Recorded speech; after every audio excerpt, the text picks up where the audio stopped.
నమస్తే. జై స్వరాజ్య world TV Warangal. ఈరోజు ఎన్డీఏ ప్రభుత్వం అధికారంలోకి వచ్చిన తర్వాత ముచ్చటగా మూడోసారి కేంద్ర బడ్జెట్ ని ప్రవేశపెడుతున్న నేపథ్యంలో జై స్వరాజ్య వరల్డ్ టీవీ ఎక్స్క్లూజివ్ కవరేజ్ గా ఈరోజు మనము ఒక ప్రత్యేక కథనం చేపట్టబోతూ ఉన్నాం.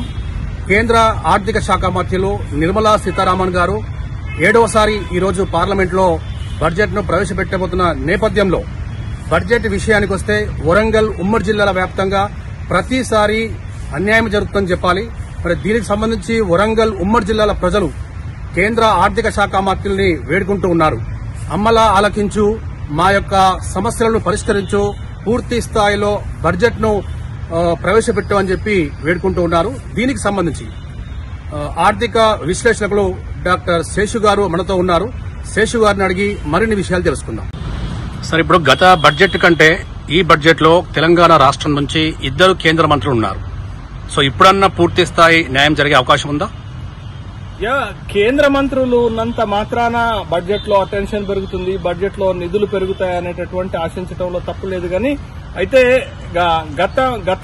గతంలో కూడా కిషన్ రెడ్డి గారు కేంద్ర కేబినెట్ మంత్రిగా ప్రాతినిధ్యం వహించారు. ఈసారి అదనంగా ఇంకొక సహాయ మంత్రి పదవి వచ్చినప్పటికీ కూడా అయితే గతానికి ఇప్పుడుకున్నటువంటి భిన్నమైనటువంటి ఏంటి అంటే ఇటు కేంద్ర మంత్రుల నుండి నిర్మలా సీతారామన్ గారికి బడ్జెట్ కు ముందు ప్రతిపాదనలు వెళ్లాయి.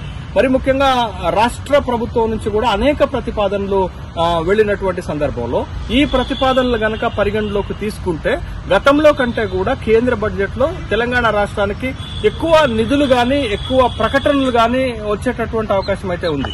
అయితే ఒకవేళ రాష్ట్ర ప్రభుత్వం ఇచ్చినటువంటి ప్రతిపాదనలు గాని కేంద్ర మంత్రులు ఇచ్చినటువంటి ప్రతిపాదనలు తీసుకోకపోతే పెద్దగా రాష్ట్రానికి ఒరిగేటటువంటి అంశం ఏమీ లేదు. కానీ గత కొంతకాలంగా కేంద్ర బడ్జెట్ల పైన వస్తున్నటువంటి ఆరోపణలు ఏంటి అని అంటే ఏ రాష్ట్రాలకు కూడా కేంద్ర ప్రభుత్వం ప్రత్యేకమైనటువంటి నిధులు కేటాయించట్లేదు. కేవలం ఎన్నికలు జరిగేటటువంటి రాష్ట్రాలకు మాత్రమే కేంద్ర ప్రభుత్వం బడ్జెట్ లో నిధులు కేటాయిస్తున్నారనేటటువంటి విమర్శలు, ఆరోపణలు వస్తున్నాయి. ఇవాళ మహారాష్ట్రకి ఎన్నికలు రాబోతున్నాయి కాబట్టి మహారాష్ట్రకి ఏమైనా ప్రత్యేకమైనటువంటి నిధులు బడ్జెట్ లో కేటాయిస్తారా అనేటటువంటి ఆరోపణలు కూడా ఉన్నటువంటి నేపథ్యంలో ఇవాళ కేంద్ర ప్రభుత్వము ఎన్డీఏ పక్షాల మద్దతుతో నడుస్తున్నటువంటి అంశాన్ని ఇక్కడ మనం మర్చిపోకూడదు. ఇటు ఆంధ్రప్రదేశ్ కు సంబంధించినటువంటి తెలుగుదేశం పార్టీ మద్దతుతోటి, అటు బీహార్ కు సంబంధించినటువంటి జేడీయూ మద్దతుతోటే ఇవాళ కేంద్రంలో మోడీ ప్రభుత్వము మనుగడలో ఉన్నది కాబట్టి బట్ ఆ రాష్ట్రాలు రెండు కూడా స్పెషల్ స్టేటస్ ని డిమాండ్ చేస్తున్నాయి. బీహార్ ప్రత్యేక హోదాను కోరుతుంది. తర్వాత చంద్రబాబు నాయుడు కూడా 1,00,000 కోట్ల రూపాయల నిధులు కోరుతున్నటువంటి సందర్భంలో అటు ఒడిశా కూడా ప్రత్యేక హోదాను కోరుతున్నటువంటి సందర్భంలో మరి ఈ రాష్ట్రాల డిమాండ్లను తీర్చడానికి ఈ బడ్జెట్ లో ఏ విధంగా ప్రతిపాదనలు ఉండబోతున్నాయనేటటువంటి అంశంపైనైతే ఖచ్చితంగా ఈ ప్రతిపాదనలు ఎలా ఉండబోతున్నాయనేటటువంటి దానిపైన అయితే ఆసక్తికరమైనటువంటి అంశంగానే మనం చూడాలి.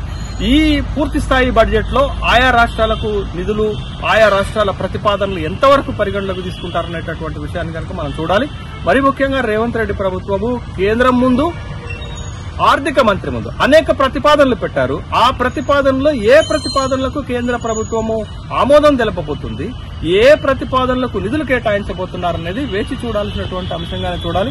ముఖ్యంగా వరంగల్ కు సంబంధించి, ఉమ్మడి వరంగల్ జిల్లాకు సంబంధించి గతంలో ఉన్నటువంటి డిమాండ్స్ పైన ప్రతి బడ్జెట్ లో అన్యాయం జరిగిందనేటటువంటి అభిప్రాయం ఉంది. కనీసం ఈ బడ్జెట్ లోనైనా కొన్ని అంశాల ప్రకటన ఉంటుందా, ప్రతిపాదన ఉంటుందా అనేది వేచి చూడాల్సినటువంటి అంశమే.